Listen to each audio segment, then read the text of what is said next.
Talvez você tenha feito constantemente estas perguntas. Onde posso encontrar refúgio num mundo cheio de conflitos? Ou, como e onde posso encontrar força para vencer nesse mundo que oferece tantas derrotas? Acompanhe agora com o pastor Edson Bruno mais um programa Encontro com a Palavra.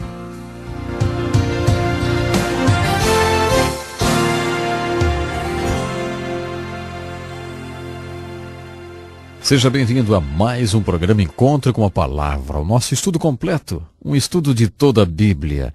Iniciamos em Gênesis, agora estamos nos capítulos 25 a 32 de Gênesis, que fala a interessante história de um homem chamado Jacó. Na história de Jacó, após ele ter enganado seu irmão e seu pai, tomando a primogenitura, a bênção do seu irmão, sua mãe veio até ele e disse: "Ei, Jacó, você precisa partir, porque o seu irmão vai te matar." Então ele partiu. Quando saiu de casa, não era como nos dias de hoje. Ele não podia ficar em um hotel ou algo parecido. Não havia nada lá, além do deserto. Então a mãe dele disse: "Eu tenho um irmão, seu nome é Labão. Ele é seu tio, e ele mora no deserto. Você vai ficar com ele, porque o seu irmão vai te matar."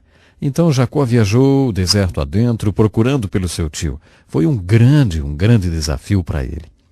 Deixar a sua casa é sempre ameaçador, não é? Especialmente foi para Jacó. Na primeira noite fora de casa, ele usou uma pedra como travesseiro. Naquela noite, ele teve uma experiência espiritual. Ele teve um sonho no qual havia uma escada e que os anjos a estavam usando para descer e subir até o céu. Nesse sonho, Deus aparece a ele e faz com ele o mesmo pacto que fez com Abraão. Deus prometeu a ele que seria parte de uma nação e que Deus estaria sempre com ele. Deus disse a Jacó: "Eu vou abençoar-te, vou multiplicar e vou te levar de volta para casa." Em resposta a esse sonho, Jacó ficou apavorado e disse: "Certamente Deus esteve aqui e eu não soube disso." Nessa conjuntura toda, Jacó ainda estava no jardim de infância da escola de sua fé. Jacó disse: "Deus, se é realmente verdade que tu estás comigo e vais me levar para casa, eu quero que tu saibas que, se me abençoares, eu vou dar de volta 10% do que eu ganhar. De tudo que eu ganhar, 10% é teu." Depois daquele sonho, foi a primeira vez que Jacó olhou para cima. Enquanto você lê o que aconteceu com Jacó nos próximos 20 anos, por favor, note quantas vezes ele olha para cima. Cada vez que ele olha para cima, ele chega mais próximo de Deus. A segunda visão que temos que tomar, se realmente seremos a pessoa que Deus quer que sejamos, é esta: devemos olhar para dentro. Há certas coisas sobre nós mesmos que Deus quer que saibamos. Lembre-se como Davi orava: "Sonda-me, ó Deus, e conheça o meu coração. Prova-me, conhece os meus pensamentos, vê se há em mim algum caminho mau. E então, por favor, guia-me pelo caminho eterno." Todos nós devemos fazer exatamente isso. Todos nós devemos olhar para dentro e dizer: "Senhor, eu realmente não conheço meu coração. Então, por favor, me mostre. Mostre o que está errado dentro de mim, o que não deve estar dentro de mim. Mostre-me os pensamentos que não devem estar na minha cabeça, porque eu quero seguir o caminho certo." Na história de Jacó, perceba como Deus o fez olhar para dentro. Deus forçou Jacó a olhar para dentro. Deus então fez com que Jacó tivesse algum relacionamento que o forçaria a dar uma terceira olhada na vida. A terceira olhada na vida de que precisamos entender pode ser chamada de uma olhada ao redor. Exatamente, olhar ao redor. Devemos olhar para cima e é aí que tudo começa. Todos os que olham para cima olham para dentro. E aqueles que olham para cima e que olham para dentro agora estão prontos para olhar ao redor e então se relacionar com as pessoas, sendo parte da solução e parte da resposta, e não parte do problema. Jacó, como já disse para vocês, era um camarada que passava a perna nos outros. Exatamente esse era o problema dele. Tomava posse do que não era dele. Qual é a cura de uma pessoa assim? Fazendo com que ele encontre outro que faça melhor ainda, será? Eu acho que sim. Então Deus colocou Jacó com seu tio Labão por 20 anos. Eu acho essa história de Jacó e Labão muito engraçada. Quando Jacó encontra Labão, é dito que ele contou a Labão que ele tinha enganado seu pai e seu irmão para tomar a primogenitura e a bênção. E o seu tio disse: "Certamente você é sangue do meu sangue, rapaz. Você é carne da minha carne." O que o tio Labão estava pensando era: "Você é um canalha, mas eu sou pior ainda." E aquilo era verdade. Jacó trabalhou para Labão por 20 anos. O salário de Jacó pelos primeiros 7 anos seria a filha de Labão, que era Raquel, que era linda. A Bíblia diz que ela era linda. Os 7 anos que Jacó trabalhou para Labão foram como 7 dias, porque ele amava muito a Raquel. Mas na noite do casamento, Labão aparentemente faz com que ele beba demais, Jacó, e ele fique bêbado. E aí Raquel, que tinha uma irmã mais velha chamada Leia, que segundo a Bíblia nos diz, e que tinha olhos frágeis, seja lá o que isso quer dizer, não sei. Mas quando Jacó acordou, na manhã seguinte do seu casamento, ele olhou dentro dos pequenos olhos frágeis. E era Leia, não era Raquel. Ele ficou uma fera e queria ver o seu tio Labão. Ele tinha sido enganado. Jacó era alguém que enganava, um enganador. E se tem alguma coisa que um trapaceiro detesta é ser trapaceado. Se tem alguma coisa que o manipulador detesta é ser manipulado. Essa é a receita preferida de Deus, dar um pouco do seu próprio remédio. Labão continuou a enganar Jacó por 20 anos, até que eles tiveram um conflito e Jacó deixou seu tio Labão. Depois que Jacó partiu, ele estava preocupado com seu irmão Esaú. Ele não teve uma relação correta com seu irmão. Jacó mandou uma mensagem a Esaú tentando um reconciliamento. Quando o homem olha para cima, Deus o força a olhar ao redor e tomar as suas relações horizontais da maneira correta. Quando Jacó mandou a mensagem a Esaú, ele recebeu uma mensagem de volta, dizendo que Esaú estava vindo com 400 homens a cavalo. Jacó ficou paralisado de medo. Ele atravessou o riacho chamado Jaboque e orou. Então ele teve uma experiência bem subjetiva, eu diria uma experiência assustadora. Todos esses homens de Deus têm suas experiências assustadoras, vamos dizer assim. As suas experiências profundas. Os detalhes de suas experiências variam completamente, mas os resultados são bastante similares. Jacó lutou contra um anjo e aquela foi uma batalha muito interessante. Quando tudo começou, o agressor era o mesmo com quem Jacó estava lutando. Quando Deus viu que o anjo não prevalecia contra Jacó, o que significava que Deus não conseguia quebrar Jacó, Deus deslocou a juntura da coxa de Jacó. Exato. Eu não sei se você pode imaginar o quão doloroso foi aquilo.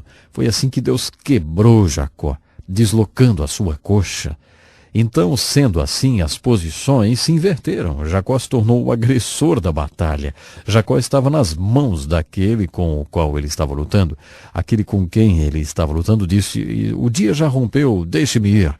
Mas Jacó disse, não, eu não te deixarei ir se tu não me abençoares. O anjo perguntou, qual é o seu nome? E o homem disse, meu nome é Jacó. É enganador. Então Jacó virou para o anjo e perguntou, qual é o teu nome? E o anjo disse, por que você está perguntando o meu nome? Eu conheço um pastor que quando ainda jovem foi parado por um policial. Quando o policial perguntou o nome dele, ele replicou, e qual é o teu? O jovem apanhou ali mesmo. O policial estava simplesmente fazendo o que alguém deveria ter feito por ele em casa. Ele não disse, obrigado, eu precisava dessa. Pois é, não vou dizer o que ele disse, mas vou dizer uma coisa, ele não perguntou o nome do policial outra vez. Seria muito arrogante perguntar a alguém em autoridade quando ele pergunta qual é o seu nome e dizer qual é o teu. Jacó estava lutando com o mensageiro de Deus quando Deus perguntou qual é o teu nome. Deus estava tentando fazer com que Jacó olhasse para dentro dele e percebesse qual era o nome dele e confessasse que ele era realmente um enganador, como o nome dele sugeria e significava. Jacó confessou isso quando ele respondeu, o meu nome é Jacó, ou seja, enganador. O que devemos tirar de importante daquela batalha é que quando a batalha começou, Deus não prevaleceu contra Jacó, mas Deus prevaleceu quando ele quebrou Jacó. No meio da batalha, Deus disse a Jacó, eu vou mudar o seu nome será Israel. Foi aí que o povo de Israel ganhou o seu nome. O nome de Israel significa lutador. E naquele dia, o anjo disse, seu nome não vai ser mais Jacó, será Israel. Jacó era manipulador, enganador, mas especificamente ele era um lutador. Ele deu a esse povo especial o seu nome. Abraão era o pai desse povo, o povo de Deus, e Jacó contribuiu com o nome, Israel. Essa foi a razão de Deus ter mudado o nome de Jacó para Israel, e essa foi realmente ali o final. Vamos dizer assim, esse foi o cúmulo da batalha. Deus disse: eu irei te chamar de lutador, pois como um príncipe você lutou com Deus, como os homens e com você mesmo, e ainda assim você prevaleceu. Você olhou para cima, Jacó. E com luta, muita luta, você persistiu até receber a bênção de mim. Aquilo levou Jacó 20 anos atrás, naquela primeira noite em que ele teve a visão da escada. Aquele sonho foi a primeira vez que Jacó olhou para cima. Por causa de todos os relacionamentos difíceis e grandes crises que Jacó tinha experimentado, ele olhou para cima muitas vezes nesses 20 anos. Quando Deus disse, com luta você prevaleceu, Deus se referia a todas aquelas vezes em que ele olhou para cima. Você olhou para cima e me encontrou, Jacó. E agora era Israel.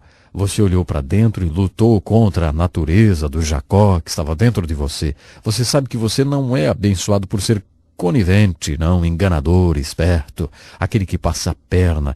Você sabe que você está sendo abençoado porque eu o abençoei. Você olhou ao redor e abriu seu caminho em um nível horizontal, com Esaú e Labão. Agora você está pronto para ser parte da minha solução e a minha resposta, porque como um príncipe você prevaleceu nessas 3 direções. Há mais uma lição que podemos tirar da vida de Jacó. Eu a chamo de bênção da coroa defeituosa, porque Jacó era um camarada que passava a perna nos outros, enganava, era um enganador, e Deus não poderia abençoá-lo até que ele estivesse quebrado. Deus não poderia coroar Jacó com a coroa da bênção sem que ele estivesse quebrado e invalidado. Há uma expressão nas Escrituras que é frequentemente repetida. Essa expressão é a seguinte: espere no Senhor. Você sabe o que quer dizer esperar no Senhor? Esperar é provavelmente o oposto de manipular, manobrar, enganar, ser conivente e tal. Algumas pessoas gostam de mover as coisas, né? Gostam de dar um jeitinho. Outras gostam de agitar, outras gostam de executar, enfim. Eles saem todos os dias e fazem as coisas acontecerem. Esse é o tipo de homem que Jacó era. Bom, esse é todo o tempo que nós temos hoje, mas antes do nosso próximo encontro, leia o resto do livro de Gênesis, leia sobre a vida de José, capítulos 37 a 50.